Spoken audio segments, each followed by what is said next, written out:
தேர்வுக்கு இருந்த பல நாட்கள் சில நாட்களாகி இப்போது சில மணி நேரங்களாகவும் மாறிவிட்டது. பொதுத் தேர்வை சந்திக்க இருக்கும் அத்தனை மாணவர்களுக்கும் மனமார்ந்த வாழ்த்துக்களோடு இன்றைய கற்க கசடர் நிகழ்ச்சிக்கு வரவேற்கிறோம். படித்ததை சிறப்பாக விடைத்தாள்களில் வழங்க தயாராக இருந்திடுங்கள். வெற்றியை உங்கள் வசமாக்கிடுங்கள். கடைசி நேர தயாரிப்பிற்கு வழிகாட்டிட முதுநிலை தமிழ் ஆசிரியர் சம்பத்குமார் இணைந்திருக்கிறார். சந்தேகங்களை தொலைபேசி மூலமும் கேட்டு தெளிவு பெறலாம். நிகழ்ச்சிக்குள் செல்லலாம். வணக்கம். வணக்கம். இப்போ இந்த கடைசி நேர தயாரிப்பு அப்படின்ற பொறுத்த வரைக்கும் தமிழ் முதல் தாளுக்கு எப்படி இருக்க வேண்டும்? இந்த கடைசி மணி நேரங்களை அவங்க எப்படி பயன்படுத்திக்கலாம்? நாளைய தினம் 8 லட்சத்துக்கும் மேற்பட்ட மாணவர்கள் சந்திக்க இருக்கிற தமிழ் முதல் தாள். கடந்த 2 ஆண்டாக அவர்கள் படித்து வந்திருக்கிற அந்த பாடப்பகுதிகளை வரைவு செய்து கொள்ள வேண்டும். எதை முன்னிலைப்படுத்த வேண்டும், அதிக மதிப்பெண்ணுக்குரிய பகுதிகள் எதுவோ அதை முதன்மைப்படுத்தி படிக்க வேண்டும். தமிழ் முதல் தாளை பொறுத்த மட்டில் மனப்பாடம் என்கிற பகுதி மிக மிக முக்கியமான பகுதி. அந்த பகுதியை மீண்டும் ஒரு முறை படித்ததை நினைவுபடுத்தி வசப்படுத்த வேண்டும். கோடிட்ட இடம் தேர்ந்தெடுத்து எழுதுக என்கிற இன்னொரு 16 மதிப்பெண் பகுதி இருக்கிறது. அந்த பகுதியையும் ஒரு முறை மீளாய்வு செய்ய வேண்டும். இப்படி மிக முக்கியமான தவிர்க்க முடியாத பகுதிகளை ஒவ்வொன்றாக பார்த்து இறுதி நேர தயாரிப்புகளில் தன் மீது தனக்கே நம்பிக்கையை உருவாக்கி கொள்ள வேண்டும். தேர்வு மிக விரைவில் அவர்கள் சந்திக்க இருந்தாலும் நிறைய மாணவர்கள் நிறைய சந்தேகங்களோட காத்திருக்காங்க. அந்த வரிசையில் ஃபேஸ்புக் மூலமாக கிருத்திகா என்ற ஒரு மாணவி ஒரு கேள்வி கேட்டிருக்கிறார். அரசு வழங்கிய சிறப்பு கையேட்டில் உள்ள அனைத்து வினாக்களும் கட்டாயமா, அதை தாண்டியும் படிக்க வேண்டுமா அப்படின்னு கேட்டிருக்காங்க. அரசு வழங்கியிருக்கக்கூடிய அந்த கட்டகம் பயிற்சி தொகுப்பு விளிம்பு நிலை மாணவர்களுக்கு மிகவும் பயனுள்ளது. வெற்றி பெற முடியாதா என்கிற ஐயப்பாடோடு இருக்கிற மாணவர்களுக்கு அது பயன் தரும். ஆனால் 100க்கு 100 மதிப்பெண்ணை பெற வேண்டும் என்று நினைக்கிறவர்களுக்கு அது மட்டும் போதாது. அதையும் தாண்டி ஆழமாக அடர்த்தியாக படிக்க வேண்டியிருக்கும். இப்போ தேர்வுக்கான தயாரிப்பு தாண்டி இப்போ தேர்வு சமயத்தில் என்ன பண்ணணும் அப்படின்ற விஷயத்த பேசுகிற அளவுக்கு வந்துட்டோம். இப்போ இந்த தேர்வு நேரத்தில் அவங்க செய்ய வேண்டிய விஷயங்கள் என்ன, செய்யக்கூடாத விஷயங்கள் என்னென்ன அப்படின்னு சொல்லி நம்முடைய ஐயன் வள்ளுவர் அழகாக செய்ய வேண்டியவற்றை செய்யாவிட்டாலும் தவறுதான், செய்ய வேண்டாததை செய்தாலும் தவறுதான், செய்தக்க அல்ல செய்யக்கெடும், செய்தக்க செய்யாமையானும் கெடும் என்று வரையறை செய்கிறார். ஒரு தேர்வு என்கிற பொழுது செய்ய வேண்டியதை விட்டுவிடக்கூடாது, செய்யக்கூடாததை செய்துவிடக்கூடாது. குறிப்பாக தமிழ் முதல் தாளை பொறுத்த மட்டில் கருத்துக்கு எவ்வளவு முக்கியத்துவம் கொடுக்கிறோமோ அதே முக்கியத்துவம் அதை வெளிப்படுத்தக்கூடிய மொழி நடைக்கு இருக்க வேண்டும். அதை கொண்டு வந்து சேர்க்கிற கையெழுத்துக்கு இருக்க வேண்டும். கருத்து, மொழி நடை, கையெழுத்து இந்த 3ம் சேர்கிற பொழுது தான் உரிய முழு மதிப்பெண்ணை பெறக்கூடிய வாய்ப்பு உருவாக்க முடியும். ஆகவே அந்த வகையில் மிக கவனமாக எதை செய்யணும் அப்படின்றத வரையறை செய்து கொள்ள வேண்டும். எந்த காரணத்தை முன்னிட்டும் தேவையற்றவற்றை எழுதக்கூடாது, அதிகமான வினாக்களை எழுதக்கூடாது, எழுதி எழுதி அடிக்கக்கூடாது, முன்னுக்கு பின்னாக வரிசைகளை தாறுமாறாக மாற்றக்கூடாது. கண்டிப்பாக கட்டாயமாக எழுத வேண்டிய விடுப்பு வினா இல்லாத பகுதிகளை கவனமாக எழுதிவிட வேண்டும். இப்படி சில வழிமுறைகளை நாம் கண்டிப்பாக கடைபிடிக்க வேண்டும். செய்யக்கூடாதது என்ன என்கிற பொழுது அரசு வரையறை செய்திருக்கிற புதிய விதிகளை கவனத்தில் கொள்ள வேண்டும். வண்ண மைக்குச்சிகளை பயன்படுத்தக்கூடாது. எந்த காரணத்தை முன்னிட்டு முகப்புச்சீட்டை தவிர வேறு எந்த இடத்திலும் பெயரை பதிவு செய்யக்கூடாது, எண்களை எழுதக்கூடாது. கண்டிப்பாக தமிழ்தாளை பொறுத்த மட்டில் செய்யக்கூடாத விஷயங்களில் மிக முக்கியமாக வரக்கூடியது தேவையற்ற கருத்துக்களை அளவுக்கு அதிகமாக எழுதக்கூடாது. வரையறை செய்திருந்தால் 7 வரி என்றால் 10 வரி எழுதலாம், அரை பக்கம் என்றால் அதற்கு சற்று கூடுதலாக எழுதலாம். ஆனால் அறிந்திருக்கிறோம் என்பதற்காகவோ, படித்திருக்கிறோம் என்பதற்காகவோ, தெரிந்திருக்கிறது என்பதற்காகவோ வரையறையை தாண்டி எழுதுவது என்பது செய்யக்கூடாத விஷயங்களில் மிக முக்கியமான விஷயங்கள். அடுத்தது மின்னஞ்சல் மூலமாக ஏஞ்சலினா மனோ என்ற ஒரு மாணவி அவர்களோட கேள்வி கேட்டிருக்காங்க. அதாவது திருக்குறள் 4 மதிப்பெண் வினாவிற்கு குறளோடு விளக்கம் அளிக்கலாமா, தமிழ் கைடில் உள்ளது போல் எழுத வேண்டுமா அப்படின்னு கேட்டிருக்காங்க. நாம் வினாவிடை புத்தகங்களை எப்பொழுதுமே முன்னுதாரணமாக கொள்ளுதல் கூடாது. அரசாங்கம் வரையறை செய்திருக்கிறது. திருக்குறள் குறுவினா 2 மதிப்பெண்ணிலும் வரலாம், 10 வினா 4 மதிப்பெண்ணிலும் வரலாம், 8 மதிப்பெண் வினா கட்டாயமாக வரும். இப்போ நீங்கள் மாணவர் கேட்கக்கூடிய கேள்வி 4 மதிப்பெண்ணுக்குரிய திருக்குறளில் திருக்குறளை இடையிடையே பயன்படுத்துதல் அவசியமா? பயன்படுத்தினால் நல்லது. திருக்குறளை இடையிடையே பயன்படுத்தி கருத்தை விளக்குகிற முறை என்பது ஆரோக்கியமானது, சிறப்பானது, நல்ல மதிப்பெண்ணுக்கு உறுதி செய்யக்கூடியது.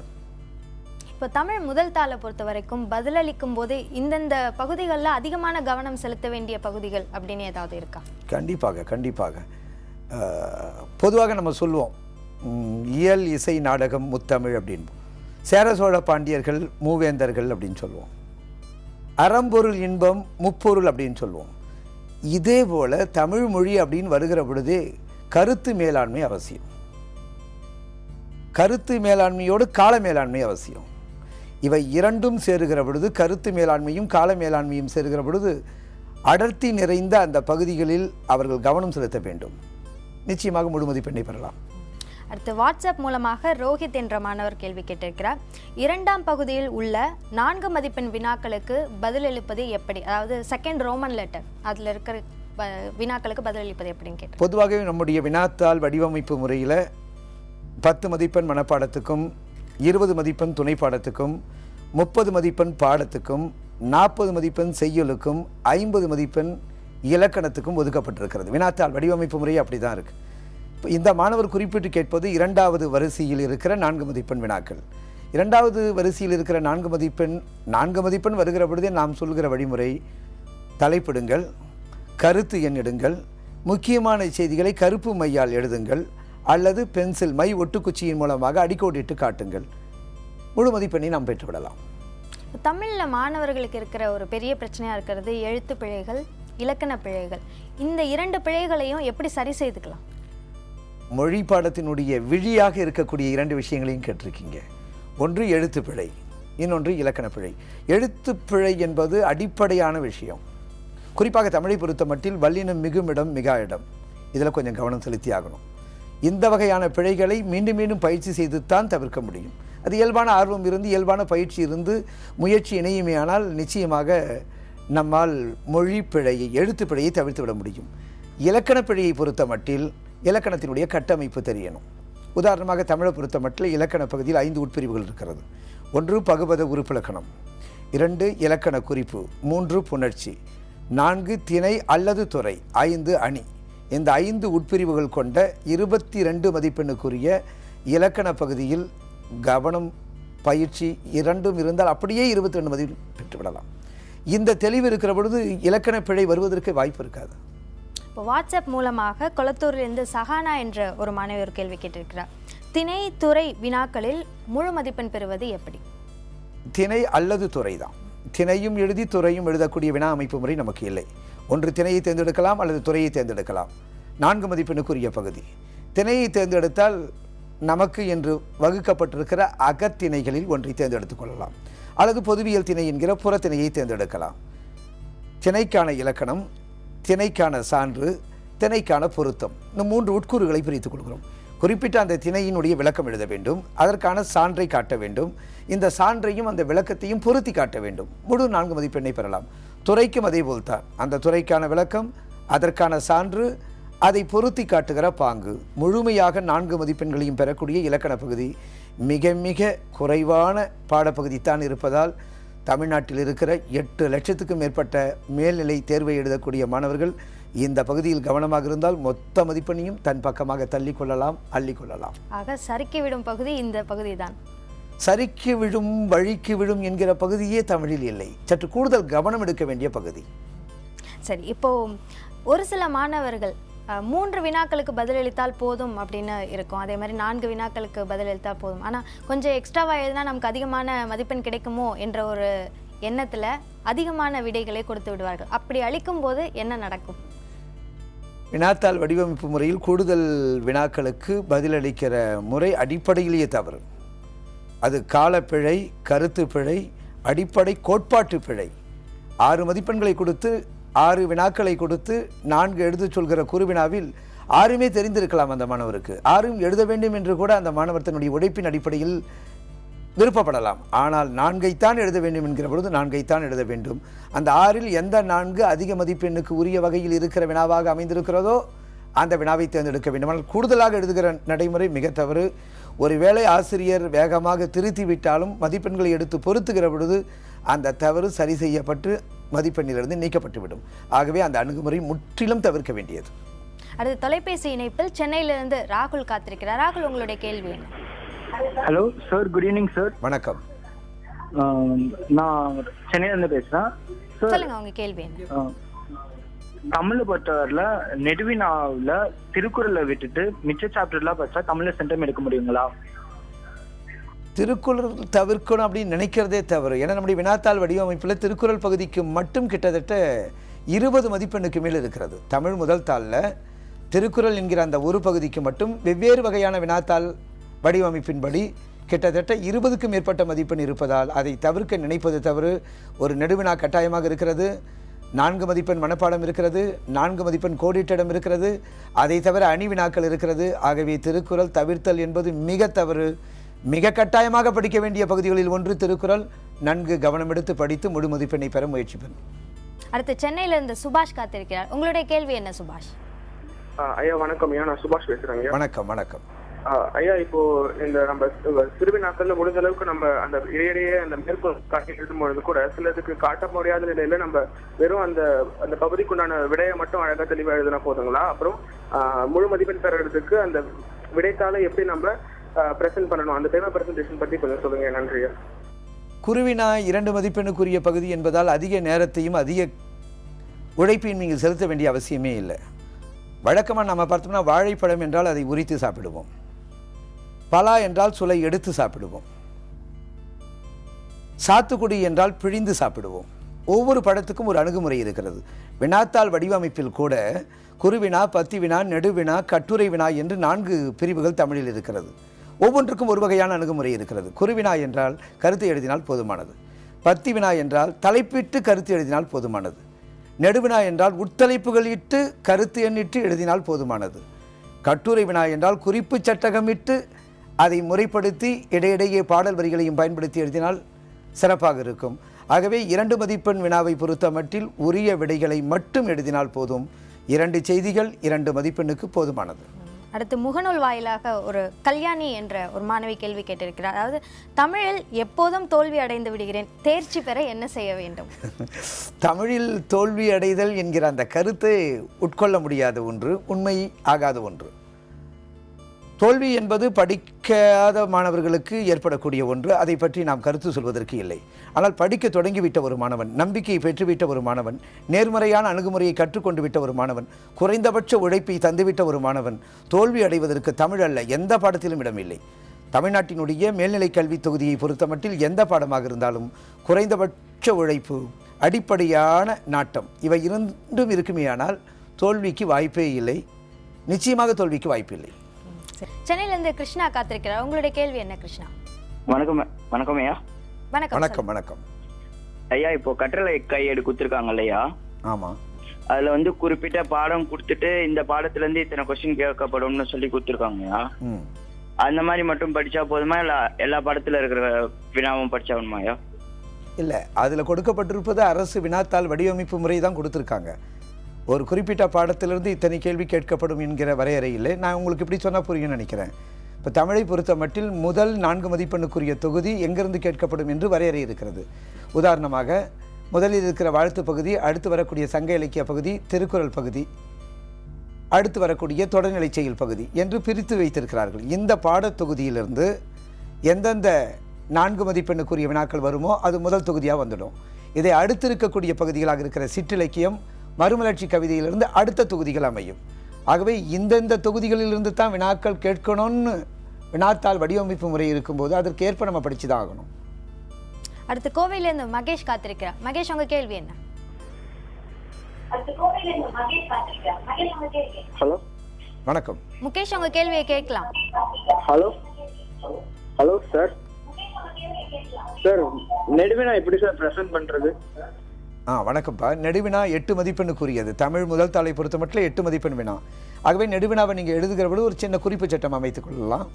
அமைத்துக்கொண்டு அதை எந்த அணுகுமுறையில் நீங்கள் கொண்டு போக போகிறீர்களோ அதற்கு ஏற்றார் போல உட்தலைப்புகள் அமைச்சு ஒவ்வொரு உட்தலைப்பாக விரிவுபடுத்தி எழுதி கொண்டே வரலாம்.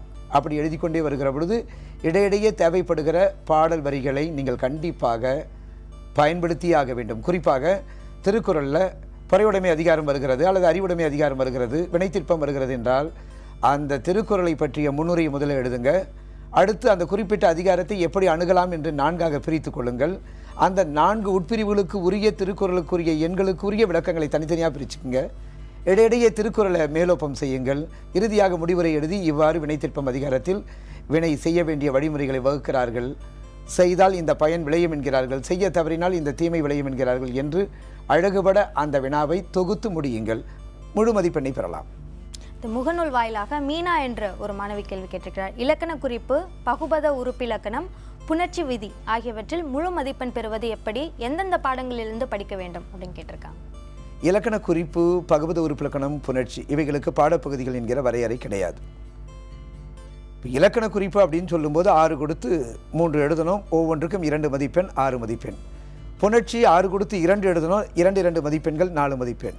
பகுபத உறுப்பிலக்கணமும் 6 கொடுத்து 2 எழுதணும், 2 4 மதிப்பெண்கள். இவை வழக்கமாக விதிமுறைகளின்படி கேட்கப்படுகிறது. உதாரணமாக நீங்கள் புணர்ச்சி அப்படின்னு எடுத்துக்கிட்டா தம்பி, உடல் மேல் உயிர் வந்து ஒன்றுதல் இயல்பு திரும்ப திரும்ப கேட்கக்கூடிய ஒன்று. உயிர்வரின் உக்குரல் மெய்விட்டு ஓடும் திரும்ப திரும்ப கேட்கக்கூடிய ஒன்று. அதே போல் தனிக்குறில் எடுத்து ஒற்று உயிர்வரின் இரட்டும் அடிக்கடி வரக்கூடிய ஒன்று. இப்படி ஒரு 5 நூற்பாக்களை திரும்ப திரும்ப நீங்கள் பார்த்து விடுவீர்களேயானால் நிச்சயமாக நாம் எழுத வேண்டியது 2 தான். 6 கொடுத்து 2 எழுத வேண்டும் என்கிற பொழுது முழு மதிப்பெண்ணை நாம் பெற்றுவிடலாம். அதேபோல் இலக்கண குறிப்பு என்று வருகிற பொழுது வினைத்தொகை, பண்பு தொகை, இரட்டை கிளவி, அடுக்கு தொடர், ஈறுகட்ட எதிர்மறை பெயரெச்சம், வியங்கோல் வினைமுற்று என்று வரிசைப்படுத்தப்பட்ட ஒரு 10 இலக்கண குறிப்புகள் இருக்கிறது. அவைகளை மட்டும் திரும்ப திரும்ப பாருங்கள். அதற்கு என்று சில குறிப்பு உரைகள் இருக்கிறது. இதை வைத்து கண்டுபிடிக்கலாம் என்று சில வரையறைகள் இருக்கிறது. ஈற்றெடுத்து இப்படியாக இருந்தால் அது இந்த இலக்கணமாகத்தான் இருக்க வேண்டும் என்று வரையறை இருக்கிறது. ஆகவே நான் வகுப்பு நடத்த இயலாது என்பதால் நீங்கள் கண்டுபிடிக்க வேண்டிய வழிமுறைக்கான குறிப்புகள் இலக்கணத்தில் இருக்கிறது. அந்த குறிப்புகளை வைத்துக்கொண்டு அது எந்த வகையான இலக்கணம் என்பதை எளிதில் கண்டுபிடித்து விடலாம், முழு மதிப்பெண்ணை பெற்றுவிடலாம். ஆகவே இலக்கண பகுதியில் முழு மதிப்பெண் என்பது இயல்பாக பெறலாம், எந்த தடையும் இல்லை. அடுத்து நவீன்குமார், உங்களுடைய கேள்வி என்ன? ஹலோ சார், வணக்கம். எனக்கு செயல கொடுத்து அதில் யாரிடம் கூறியது, நூலின் ஆசிரியர் யார், அந்த கேள்வி தான் சார் டவுட்டு. ஒன்றும் இல்லை. அதை பொறுத்த மட்டில் உங்களுக்கு விடுப்பு வினா வேறு இருக்குது. நிறைய மாணவர்கள் தமிழில் மற்ற பாடங்களில் இருக்கிற மாதிரி கட்டாய வினா உண்டான்னு கேட்குறாங்க. தமிழை பொறுத்த மட்டில் கட்டாய வினா கிடையாது. தமிழ் என்பதே விரும்பி படிக்கிற ஒரு அருமையான மொழி, இயல்பாக படிக்கிற மொழி. அதில் கட்டாய வினா என்கிற ஒரு வினாவே கிடையாது. நீங்கள் கேட்கக்கூடிய இந்த கேள்வி மாதிரி வரக்கூடிய சில பகுதிகள் இருக்கிறது. அந்த பகுதிகளில் நாம் கூடுதலான கவனத்தை எடுத்தாக வேண்டும். உதாரணத்துக்கு மனப்பாடத்தை நம்ம தவிர்க்க முடியாது. அது ஒரு கட்டாய வினா மாதிரி தான். கட்டாய வினா என்கிற வடிவமைப்பு கிடையாது, ஆனால் தவிர்க்க முடியாது. தவிர்த்தால் 10 மதிப்பெண் போய்விடும். கோடிட்ட இடம் வருகிறது, கட்டாய வினா மாதிரி தான், தவிர்க்க முடியாது, 4 மதிப்பெண் போய்விடும். பொறுத்துக வருகிறது, அங்கேயும் விடுப்பு வினா கிடையாது. ஆகவே விடுப்பு வினா அற்ற பகுதிகள் தமிழை பொறுத்த மட்டில் ஒரு வகையில் கட்டாய வினா பகுதி தான். அவைகளில் நீங்கள் கூடுதலாக கவனத்தை எடுத்தே ஆக வேண்டும். தவிர்க்க நேரிட்டால் மதிப்பெண்களை இழக்க நேரிடும். ஆகவே எங்கெல்லாம் விடுப்பு வினா இல்லையோ, சாய்ஸ் இல்லையோ, அவைகளில் கூடுதலான கவனத்தை எடுங்கள், எளிதில் படித்து விடலாம். அடுத்து மின்னஞ்சல் மூலமாக அரவிந்த் என்ற மாணவர், ஜெல் அல்லது பந்து முனை பேனாக்களை தேர்வில் பயன்படுத்தலாமா, வண்ண ஸ்டிக் பேனாக்களை பயன்படுத்தலாமா? அரசு தேர்வு விதிமுறைகளின்படி வண்ண மைக்குச்சிகள் தடை செய்யப்பட்டு விட்டது. ஆகவே மிக கவனமாக அத்தகைய விதிமுறைக்கு ஒவ்வாத நடைமுறையை பின்பற்றுதல் கூடாது. இயல்பாக மொழிப்பாடம் என்பதால் நல்ல கையெழுத்து முக்கியம், மிக நல்ல கையெழுத்து முக்கியம். ஆகவே மை ஊற்றி எழுதக்கூடிய எழுதுகோள்களை பயன்படுத்துவது நல்லது. அதிக மதிப்பெண்களை பெறுவதற்கு அது துணை செய்யும். அடுத்து இப்போ இந்த திருப்புதலுக்கென்று நேரம் ஒதுக்குவது தமிழை பொறுத்த வரைக்கும் எந்த அளவுக்கு அவசியமானவன்? கண்டிப்பாக மொழிப்பாடத்துக்கு திருப்புதல் மிக அவசியம். அதுவும் குறிப்பாக முதல் தாளை பொறுத்த மட்டில் வினாத்தாள் வடிவமைப்பின்படி குறித்த காலத்துக்குள் நாம் விடையை முடித்து விடலாம். திருப்புதலுக்காக குறைந்தபட்சம் ஒரு 10 நிமிடத்தை நம்முடைய வடிவமைப்பிலேயே திட்டமிடலிலேயே நாம் ஒதுக்கிவிட வேண்டும். ஒவ்வொரு பகுதியை முடித்தவுடன் அந்த திருப்புதலை கவனமாக நாம் செய்யணும். குறிப்பாக தேர்ந்தெடுத்து எழுதுகிற பகுதி 16 மதிப்பெண்ணுக்குரிய பகுதி. அதில் விடுப்பு வினா கிடையாது. 16 கொடுத்து 16 எழுதுகிறோம்.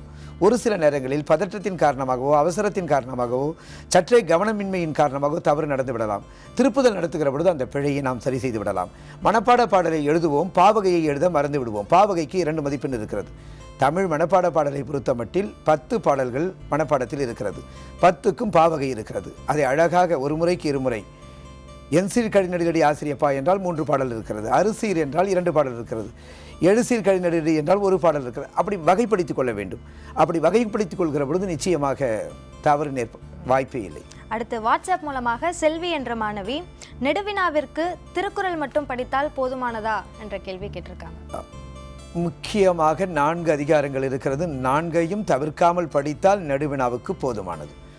அப்படி ஒரு ஆசிரியர் என்கிற முறையில் திருக்குறளை மட்டும் படித்துவிட்டு நடுவினாவை தேர்வுக்கு சந்திக்க செல்லும்படி அறிவுறுத்துவது தவறு என்றாலும் கூட வினாத்தாள் வடிவமைப்பின்படி பார்த்தால் திருக்குறள் கட்டாய வினா, அந்த கட்டாய வினாவில் 4 அதிகாரங்கள் இருக்கிறது. 4ஐயும் படித்துவிட்டால், தெளிவாக படித்துவிட்டால் நடுவினாவை பொறுத்த மட்டில் நமக்கு பிரச்சனை வர வாய்ப்பில்லை. பல்வேறு தளங்கள் மூலம் மாணவர்கள் கேட்ட சந்தேகங்களுக்கு விளக்கமளித்ததற்கு நன்றி. நன்றி, வணக்கம். கற்க கசடர நிகழ்ச்சியில் கேட்க நினைக்கும் சந்தேகங்களை தொலைபேசியில் மட்டுமின்றி நிகழ்ச்சி நேரத்திற்கு முன்பாகவே 9030307400 என்ற எண்ணிற்கு வாட்ஸ்அப் மூலமாகவும் kalvi@newgenmedia.in என்ற மின்னஞ்சல் முகவரியிலும் கற்க கசடர என்ற முகநூல் பக்கத்திலும் கேட்கலாம். அதற்கான விளக்கங்களும் நிகழ்ச்சியில் பெற்றுத்தரப்படும். இந்நிகழ்ச்சியின் மறு ஒளிபரப்பு அடுத்த நாள் காலை 5:30 மணிக்கு. கற்க கசடர நிகழ்ச்சியின் தொகுப்புகளை www.pudiyatalamurai.com என்ற வலைதளத்தில் காணலாம். 12ஆம் வகுப்பு மாணவர்களுக்கான தமிழ் 2ஆம் தாள் குறித்த வழிகாட்டுதல்கள் அடுத்த நிகழ்ச்சியில் இடம்பெறும். பொதுத் தேர்வை சந்திக்க உள்ள மாணவர்களுக்கு மீண்டும் வாழ்த்துக்களை தெரிவித்துக் கொள்கிறோம். அண்மை செய்திகளுக்கு தொடர்ந்து இணைந்திருங்கள் புதிய தலைமுறையோடு.